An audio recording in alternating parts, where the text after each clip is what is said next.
মেয়ের বিয়ে। ও সারাটা দিন না খেয়ে আছি, খিদে পেয়েছে। আর এরা দেখো আমার সামনে ফুচকা, আইসক্রিম, কফি, পকোড়া সব খাচ্ছে। কি করি? পিয়া, পিয়া, শোন, শোন, শোন।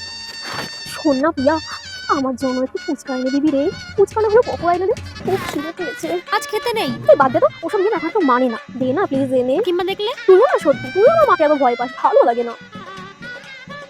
আচ্ছা আইসক্রিম খেলে কি এমন কিছু হবে? যাবো, যাই। দাদা একটা চকোবার দেবেন প্লিজ। আপনাকে দেওয়া বারণ আছে দিদি।